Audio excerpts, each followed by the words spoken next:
Bem, no vídeo de hoje a gente vai passar a revisar a questão dos modelos sazonais e ver um pouco da lógica de previsão e como é que a gente escolheria o melhor modelo a partir disso.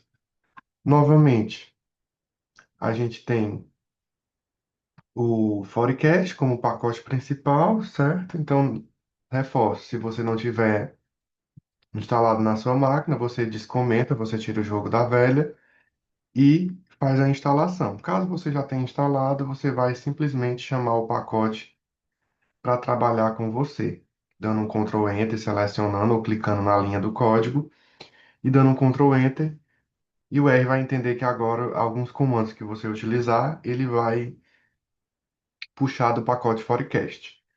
Para a gente ver essa lógica dos modelos sazonais, principalmente, a gente vai trabalhar com uma base de dados clássica usada por Box.Jenks, certo? Que é de passageiros aéreos. Aí eu estou chamando aqui a base de dados. Aí é interessante, se você quiser também saber um pouco mais sobre a base de dados, você dá um help nela. Aí aqui nessa parte do help, né, você vai ver as características dela, né? Como eu falei, ela foi utilizada por Box.Jenks. Ela vai de 1949 a 1960. Note que não é uma base atualizada, mas ela serve para a gente entender a lógica de uma série sazonal, tá? É uma série mensal, como tem dito aqui, e tem a referência que foi utilizada, e inclusive tem um códigozinho aqui trabalhando com ela, então depois é interessante que vocês deem uma olhada nisso. E o próxima linha de código é simplesmente transformando isso num objeto de séries temporais, tá? Aqui eu estou chamando de TS-Data, mas eu poderia chamar do nome que eu quiser, certo? E uma coisa que a gente não tinha visto ainda é como fazer a decomposição de uma série, certo? Lá no início da disciplina, a gente comentou que uma série ela podia ter tendência, sazonalidade, pode ter ciclo também, além de um componente aleatório. O R no pacote básico, ele dá duas possibilidades de decomposição, uma aditiva e uma multiplicativa. Aqui, para título de ilustração, eu estou salvando como objeto, decomp, né, a decomposição dos dados que a gente está trabalhando e eu coloquei do tipo multiplicativo, certo? Aí salvei como objeto, agora eu posso fazer o plot. Eu simplesmente digito plot do objeto que eu salvei, ok? Aí eu executei. Aí aqui na parte dos plots eu vou ter o quê? A série, do jeitinho que ela estava mesmo, que é a série observada. No segundo, eu vou ter o componente tendência. No terceiro, eu vou ter o componente sazonal. E por fim, eu vou ter o componente aleatório, certo? Por que que é interessante fazer a decomposição? Você consegue ver de forma bem clara o, os componentes da série, certo? Mas a gente poderia, inclusive, né, fazer um gráfico aqui, um plot TS, da série TS Data. E aqui a gente já pressupõe que existe a sazonalidade, e fazendo a decomposição a gente vê isso de forma mais clara aqui pelo componente sazonal. Aí, o que é que a gente pode fazer com isso? A gente pode retirar a sazonalidade, tá? No modelo multiplicativo, uma dessazonalização simples, a gente dividiria a série de dados pela parte sazonal, que foi o que foi feito aqui nesse código. Lembrando que isso aqui é uma dessazonalização bem simples. Inclusive, eu aconselho que vocês deem uma olhada no X12 ou no X13, que é o mais atual, até onde eu sei, que é o X13 Arima, que é um método para estudar a sazonalidade, que ele apresenta, inclusive, testes estatísticos para sazonalidade. Então é interessante que vocês deem uma olhada nisso. Eu também vou divulgar material sobre o tema. Em termos de séries univariadas, que é o universo da nossa disciplina, a gente simplesmente pode deixar a sazonalidade fazer parte do nosso processo, não tem problema. Agora, se eu estiver lidando com séries com várias séries ao mesmo tempo, né, modelos multivariados, aí eu preciso ou que todas sejam sazonais, que é pouco provável, e se não for o caso, a gente tem que retirar a sazonalidade para conseguir trabalhar, certo? Então, aqui fazendo essa dessazonalização simples que a gente viu na aula, a gente vai pegar o componente sazonal, porque se você observar aqui na lista do objeto que eu salvei, eu tenho a série observada, eu tenho um componente sazonal, eu tenho a tendência, e eu tenho a parte aleatória e tenho as outras características do objeto, né? O tipo de figura, o tipo de decomposição, enfim. Então, eu vou criar aqui uma série dessazonalizada. Criei aqui uma série dessazonalizada, apareceu aqui minha nova série, certo? E aqui eu vou fazer um plot, uma combinação da série original, certo? Essa é a série original que está em azul. E eu vou adicionar a série dessazonalizada. Veja que ela tem um comportamento diferente porque eu acabei de tirar o componente sazonal que foi gerado pela decomposição. E aqui é só a legenda. Eu estou executando essa parte aqui do código, lembrando que o código vocês têm acesso a ele completo, ok? Então, isso aqui seria uma dessazonalização simples, tá? Para um trabalho científico, é melhor que você use critérios mais claros, né? Faça um teste de sazonalidade e não se apegue só ao comportamento gráfico, tá? Por mais que ele já indique isso. Outra coisa que a gente comentou em sala de aula, que eu vou reforçar aqui, é que é difícil para a gente definir a ordem do processo autorregressivo do média móvel quando eu tenho uma série sazonal. Fica muito mais complicado. Se às vezes era complicado numa série não sazonal, aqui vai ficar um pouquinho mais complicado. Aí, pela primeira vez, eu vou sugerir, certo, que a gente use um dos comandos lá do Forecast, que é o autoarima. Tem aqui o help do comando para você fazer ver as informações do comando, as opções. Veja que é um comando que é recheado de opções. Então, o que é que ele vai fazer aqui? Ele vai escolher o melhor modelo ARIMA para séries univariadas, que é o nosso contexto, tá? E se a gente identificou alguma sazonalidade antes, a gente vai dizer no AutoArima que nossa série é sazonal, tá? Eu tenho que informar para o R isso. Então, só reforçando aqui, isso aqui é a nossa série, tá? Aí o que é que a gente faria? Né? Que a gente continua tendo que fazer, fazendo a FAQ, certo? E a FAQ-P. Note que a significância aqui da FAQ, ela vai até depois do lag 36, certo? Por mais que a gente observe um decaimento, mas você observe que até esse decaimento ele parece ser sazonal. E aqui a gente tem a FAQ-P, certo? Que ela tem ela trunca em alguns momentos, mas ela se mantém significativa ali pelo menos no lag 13, certo?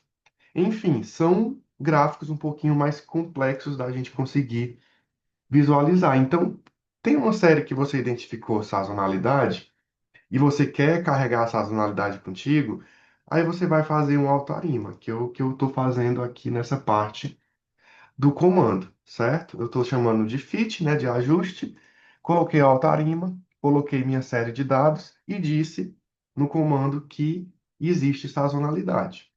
Fiz o ajuste do modelo, ele vai salvar como um objeto aqui do R, certo? Quais são os componentes desse objeto do R? Aí a gente tem aqui, tem os coeficientes, sigma 2 aqui no console, certo? Eu executei esse comando names só para a gente ver os componentes desse objeto. Aí tem os coeficientes, né? Tem o ACAI, tem o BIC, tem os resíduos do modelo, né? E tem os valores ajustados, porque toda vez que eu faço uma regressão, seja ela nos moldes tradicionais, seja ela de séries temporais, o que é que eu vou obter? Eu vou obter valores ajustados, que foram estimados a partir dos coeficientes que foram gerados, e eu vou fazer a comparação do observado, tá? Com os valores ajustados, que a gente chama aqui de fitted, e a diferença disso vai ser a série de resíduos, ok? E para a gente ver aqui os coeficientes do modelo, a gente coloca um summary fit, e aqui a gente observa a ordem do processo que foi gerado, ok? A gente tem, quando a gente tem um processo sazonal, um arimo sazonal, a gente chama, na verdade, de sarima, né? O Szinho representando a sazonalidade. Então, eu vou ter duas ordens durante o processo. A ordem da parte sem sazonalidade, certo? Que é esse arima Pzinho, Dzinho, Qzinho. Então, o Pzinho, que é da parte autorregressiva, não sazonal, igual a 2. O Dzinho, né, indicando que a nossa série não era estacionária e foi preciso aplicar a primeira diferença, tá? E o Qzinho aqui igual a 1. Isso tudo da parte não sazonal. E aqui a gente tem a parte sazonal, que é Pzão, Dzão e Qzão, certo? Então, a gente observa que não tem nenhum componente autorregressivo, nenhum componente média móvel, mas foi preciso ajustar a parte sazonal quanto à estacionalidade. Foi preciso aplicar a primeira diferença, e aqui é o tempo da sazonalidade. Aqui no início do código, inclusive, tem a estrutura de um processo sazonal. Ó, Pzinho, Dzinho, Qzinho, da parte não sazonal, e Pzão, Dzão, Qzão, da parte sazonal. E aqui, dependendo da estrutura da sua série, né? Se é trimestral, anual, mensal, aí vai ter uma característica temporal da sazonalidade também, que aqui na nossa está sendo representada por esse doce. Aí aqui tem os componentes do modelo, certo? Aqui é o Φ1 e o Φ2, aqui é o θ1, seguindo a lógica lá da nossa estrutura. E aqui a gente tem algumas características do modelo, ACAIC, BIC, e aqui a gente tem umas medidas de erro também, que daqui a pouco a gente fala. O que é que a gente deve fazer depois que escolhe o modelo? A gente deve estudar os resíduos, né? Ah, trabalhou com isso, aí a gente vai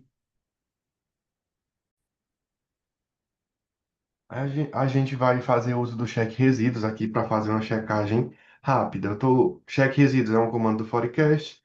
Estou chamando meu objeto do modelo que eu estimei, que eu chamei de fit, e estou dizendo que eu vou utilizar um lag até igual a 12. Eu estou tirando a raiz quadrada de n, né? A gente tem um n aqui, ou melhor dizendo, né? Um t igual a 144. Então, fazendo aqui o check resíduos, ele vai gerar a nossa série de resíduos, ele vai gerar a função de autocorrelação da série de resíduos, e ele vai fazer o histograma também da série de resíduos, e ainda vai gerar o nosso Lunk Box Test, que é o teste para autocorrelação residual. A gente olha aqui rapidamente.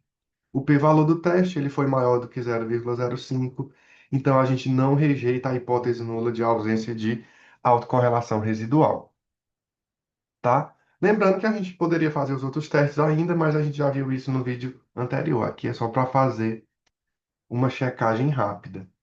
E quanto à previsão? Aí na previsão, como a gente também viu em sala de aula já, a gente tem algumas questões envoltas disso. A gente pode fazer uma previsão dentro da amostra, então simplesmente eu vou comparar os valores observados com os valores ajustados do meu modelo, tá?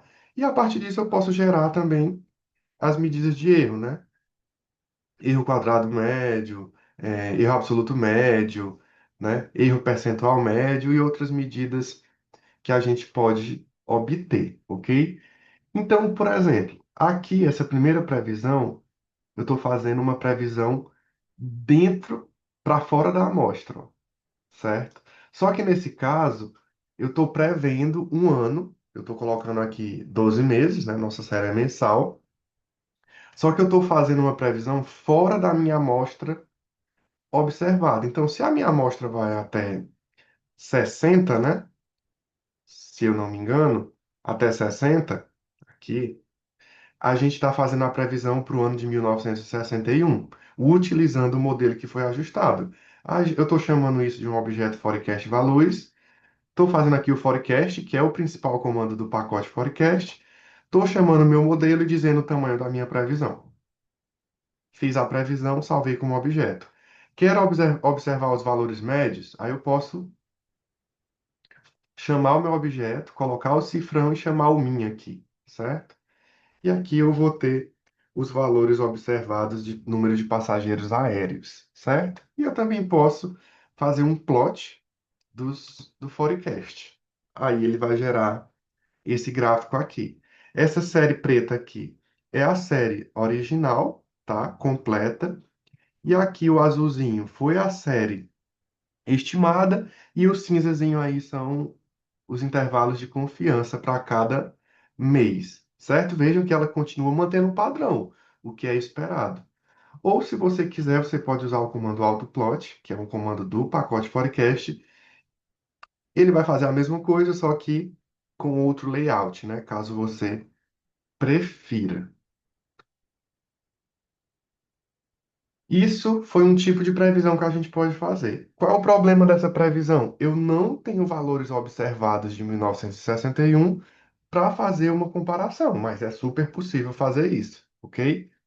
Qual é o outro tipo de previsão? É comparar os valores observados com os valores estimados, que é o que a gente chama dentro da amostra, tá? Aí aqui eu estou chamando de insample forecast, com o nome do objeto, e simplesmente vai ser o valor ajustado que já estava lá no nosso objeto fit. Eu só vou chamar ele aqui de uma nova série temporal para a gente poder fazer o gráfico, certo? Então aqui eu vou fazer o plot da série original e vou colocar no mesmo gráfico a série ajustada pelo modelo Sarima, ok?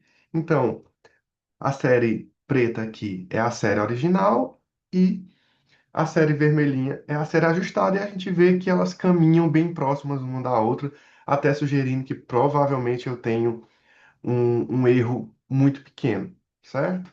Aí a gente pode ver as medidas de acurácia, que são justamente as medidas de erro aqui, certo? Sendo que elas já tinham sido geradas aqui quando eu fiz o summary do nosso modelo, tá? Elas são as mesmas medidas utilizando o comando de acurácia. O que é que eu estou comparando?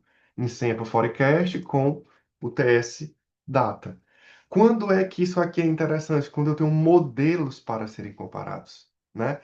Porque eu olhar essas medidas de erro aqui sem ter outro modelo para comparar, eu não tenho certeza se elas são as melhores medidas de erro.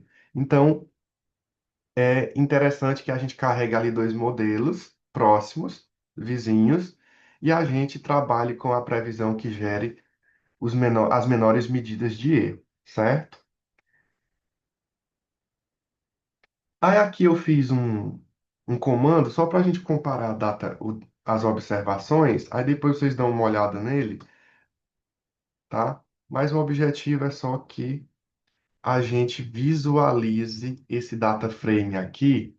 O que é que ele tem? Ele tem as variáveis, os valores observados, ele tem o valor ajustado, certo? E aqui eu fiz a diferença do valor observado com o valor ajustado, né? Em Sample Forecast, que é só dentro da amostra, eu não estou observando 1961, 1962. Eu estou observando só de 49 a 60.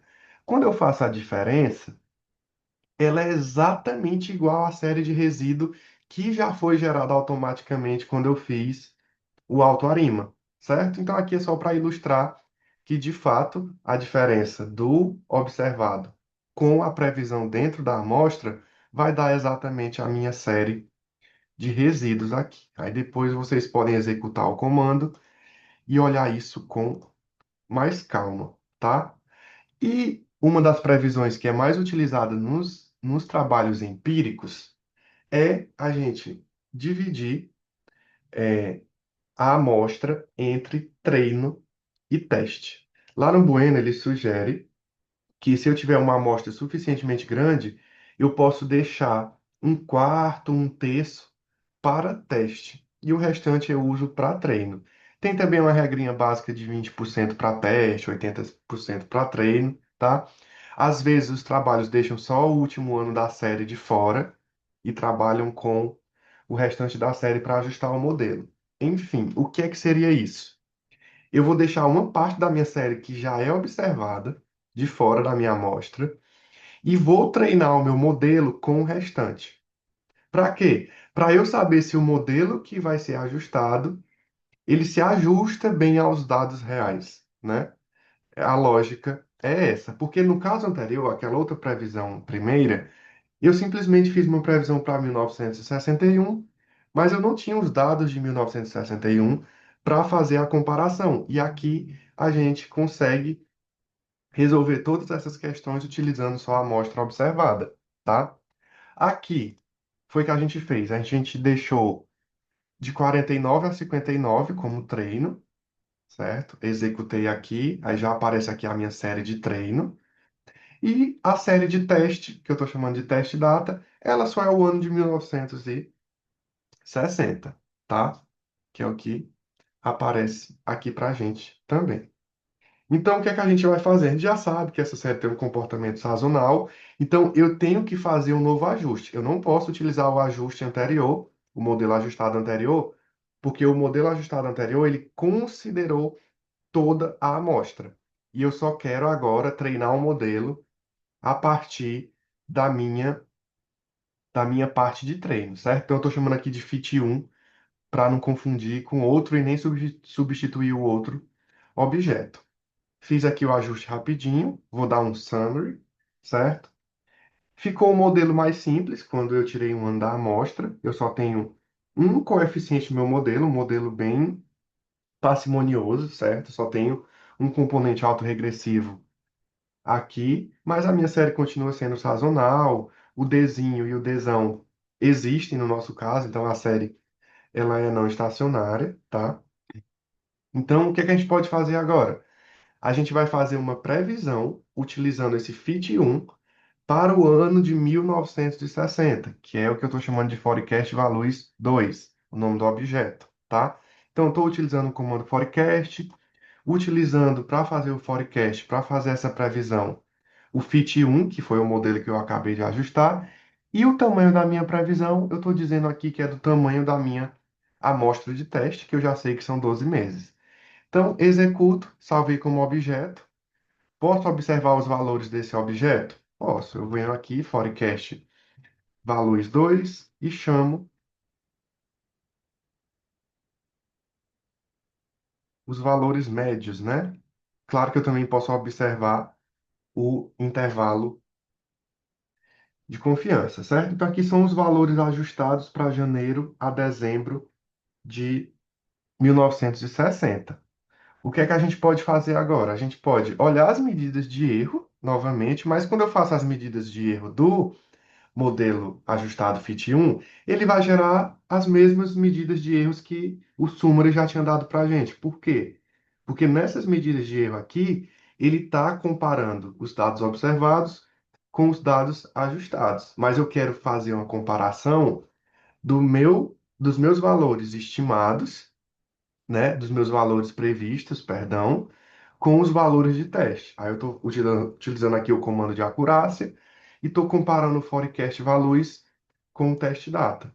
Aí ele vai gerar essas outras medidas aqui, certo? Então, a gente também pode fazer o plot, ó, plot de forecast values. Aí ele vai fazer o gráficozinho aqui, que a gente já entende como é, certo?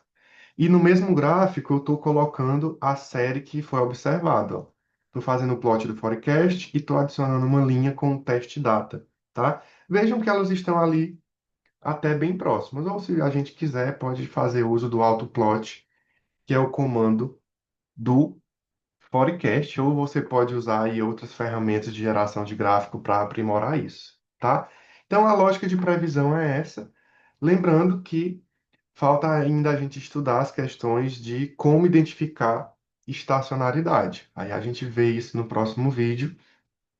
E aqui no final do código, a gente tem o que é que significa cada uma daquelas medidas de erro. Lembrando que na prática, a gente não vai ter que trabalhar com todas essas medidas, mas para uma primeira visão é interessante a gente observar. A gente tem o erro médio, a raiz quadrada do erro médio, né? O erro absoluto médio, o erro percentual médio, né? Enfim, o erro absoluto percentual médio e todas essas medidas são para erro, certo? Então, Essa é a lógica de previsão. Aconselho fortemente que vocês repliquem esse código com calma, tentando entender quais são as nuances de cada uma dessas previsões que foram feitas. Uma fez uma previsão para o ano que eu não conseguia fazer comparação, que foi 61. A outra, só comparei os dados observados com os dados ajustados, certo? Que é dentro da amostra. E a última a gente dividiu de treino, treino e teste, que é o mais comum da gente ver na literatura.